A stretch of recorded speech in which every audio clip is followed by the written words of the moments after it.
මම සුජිත්. මගේ වයස 24යි. මම වැඩ කරන්නේ නුවර එත් මගේ ගම රත්නපුරේ.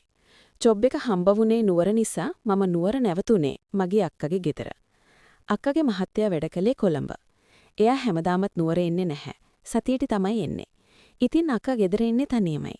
තනියම කිව්වට තනියම නෙවෙයි එයාගේ එකම දුවත් එක්ක. අක්කගේ දුව හරිම ලස්සනයි. ඇඟ හරිම පැහැපත්. දුව ඉගෙන ගත්තේ නුවර ගර්ල්ස් ඉස්කෝල එකක. 12 වසරේ තමයි ඉන්නේ.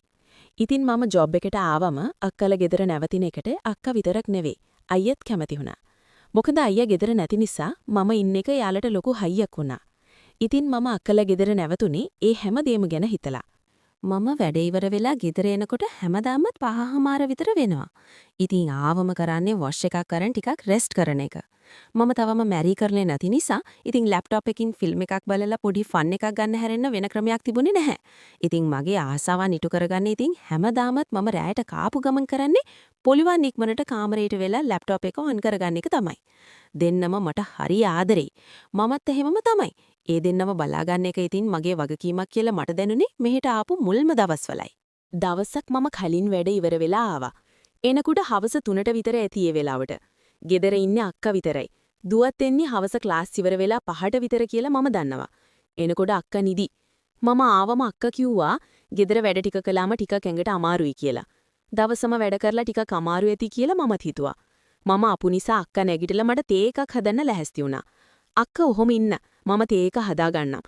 අනික මම වොෂ් එකක් කරන් තමයි තේ එක බොන්නේ. එහෙම කියලා මම බාත්රූම් එක පැත්තට ගියේ ඇදුම් මාරු කරගෙනයි. එහෙම යනකොට දුවගේ කාමරේ දොර රෙද්ද අතරින් මම දැක්ක කවුද කාමරේ ඉන්නා වගේ. මම එතන නැවතිලා දොර රෙද්ද අතරින් බැලුවා. අද දුව ක්ලාස් ගිහින් නැහැ. ඉස්කෝලේ ගිහින් ආපු ගමන් කෑම කාලා ඇවිත් ඇදේ හාන්සි වුණ ගමන් එයාට නිින්ද ගිහින්. එයාගේ යුනිෆෝම් එක ගලවලා රැක් එක උඩ දාපු ගමන් ඇගේ තිබුණේ යටගවුමේ පැන්ටි එකයි විතරයි. නිින්දෙන්ම යටගවුම ඉනගාවටම රෝල් වෙලා සුදු පාට යට ඇදුමට කෙල්ල හරි ලස්සනට පෙනුණා. ලස්සන පාටට තිබුණ කලවා දෙක දැක්කම මට හිතා ගන්න බැරි වුණා මොකද කරන්න කියලා. ඇත්තටම ගිය ගමන් බදාබින ඒ කලවා විතරක් නෙවෙයි කිස් කරගෙන යන්න හිතුණා. ඒත් මේ මගේ අක්කගේ දුව. අනික ඉස්කෝලේ යන කෙල්ලෙක්. අක්කා එහා කාමරේ ඉන්නවා. කෙල්ලත් මහන්සියට අඩමින්දේ ඉන්නේ. කෙල්ලව අල්ලන්න ගියොත් ඉතින් ලොකු අවුලක් වෙන්න එක ෂුවර්. ඉතින් මම හොරෙන්ම දුවගේ ලස්සන ඇස් දෙකෙන් විතරක් විඳගෙන බාත්රූම් එකට ගියේ අක්කා ආවොත් මම බලා හිටිය එකත් අහු වෙන නිසයි. බාත්රූම් එකට යනකොට මගේ එක නම් පුපුරන ගානට කෙලින් වෙලා. මොකද සජීවීව දෙකපු සිද්ධියක්නේ. අනික දුවගේ ඇඟ ලස්සන වීගෙන එන වයස. ඒත් එක්කම අඩ නිර්වතින්නේ දෙකෙත්.